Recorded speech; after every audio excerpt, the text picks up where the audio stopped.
En ce qui concerne le traitement de l'insuffisance cardiaque, les bases de ce traitement sont la physiopathologie, bien sûr l'étiologie, les facteurs aggravants ou déclenchant cette insuffisance cardiaque. Donc, le traitement va comporter un traitement étiologique et spécifique, un traitement symptomatique, c'est-à-dire des bases physiopathologiques, et des mesures adjuvantes. Donc, les mesures adjuvantes, donc c'est une urgence, un ICIP et une hospitalisation dans un service adéquat, soit un service de pédiatrie générale ou un service ou une unité de soins intensifs quand il s'agit d'une atteinte multiviscérale.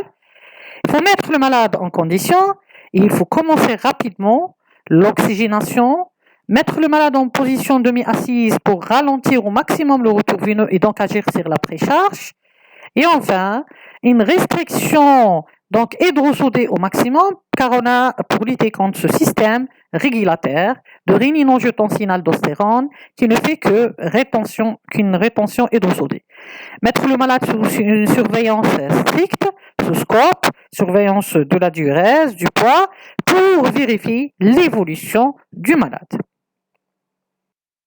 Le traitement symptomatique, selon les bases physiopathologiques, on va assurer d'abord les soins respiratoires, ramener de l'oxygène aux différents tissus, en particulier au cœur, pour assurer une activité en métabolisme en aérobie.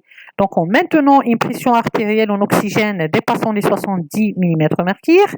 En assurant ceci ne se fera que par une libération des voies aériennes, une oxygénothérapie adéquate et une transfusion sanguine si nous sommes devant une anémie pour assurer le transport de l'oxygène dans les différentes circulations sanguines.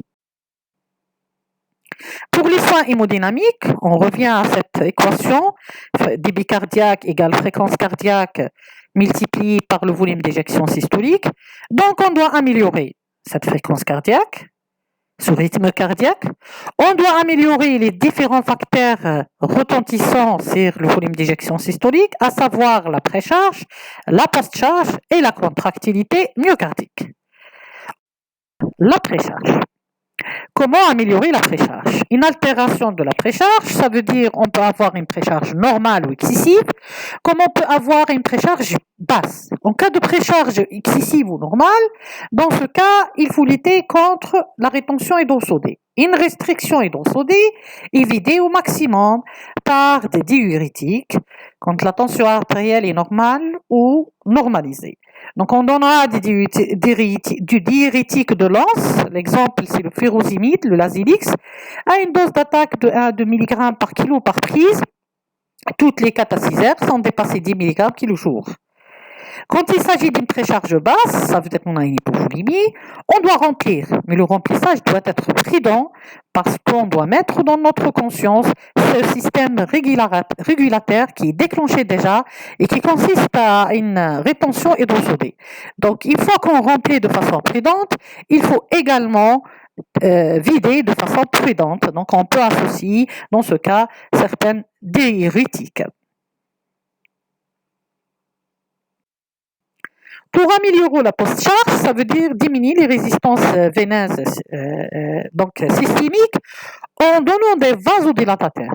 Donc, à ce moment-là, on utilise des vasodilatateurs périphériques, que ce soit qu'ils ont un potentiel mixte, donc artériel et veineux.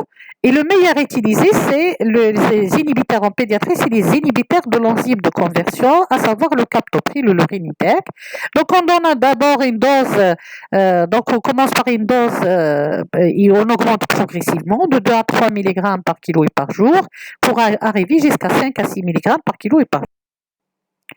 Alors la contractilité cardiaque, le traitement, les médicaments ne sont pas donnés d'emblée, mais après avoir réajusté les conditions de travail du cœur, ça veut dire améliorer la précharge et améliorer la post-charge.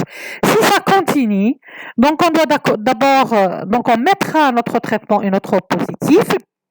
qui donc renforce renforce la contractilité myocardique, mais dans des conditions, un environnement adéquat. Ça veut dire on va lutter d'abord contre l'hypoxie avec une bonne oxygénation, lutter contre l'acidose, l'hypothermie et les troubles électrolytiques. Donc on doit corriger une hypocalémie, une hypoglycémie, une hypocalcémie, une hypomagnésémie. Donc on va les corriger tous pour mettre notre traitement et notre positif. En pédiatrie, le premier donc traitement et le meilleur traitement, c'est la digoxine. Donc on donne soit une dose d'attaque puis entretenue par des doses d'entretien, ou bien d'emblée une dose d'entretien. Bien sûr, en cas d'atteinte à un bas débit important, donc on peut aller à utiliser d'autres vasopresseurs, à savoir la dopamine associée au nom ou à la dopamine. Le traitement par les bêta-bloquants également, il améliore cette contractilité cardiaque. Donc, il réduit donc cette contractilité cardiaque et il réduit le volume ventriculaire. Il a été utilisé par succès donc chez l'adulte, en matière de cardiologie adulte, mais il est utilisé par des petites études uniquement pédiatriques. Donc, ce bêta-bloquant, le meilleur utilisé, c'est un bêta-bloquant de troisième génération, comme le carvedilol. Donc, on le donne à dose progressive de 0,1 jusqu'à 1 mg par kilo et par jour. Ces bêta-bloquants plissent de leur action donc aiguë, donc ils agissent également sur l'effet à long terme, donc en réduisant la consommation énergétique dans le cas du myocarde dans le cadre de l'insuffisance cardiaque chronique. Pour le traitement étiologique et spécifique, c'est en fonction de l'étiologie existante. Par exemple, si on a une cardiopathie congénitale, telle qu'une communication interventriculaire, on fait une fermeture, donc une chirurgie cardiaque avec une fermeture de cette communication. On peut également lever un obstacle sur l'aorte, donc une coartation par exemple de l'aorte.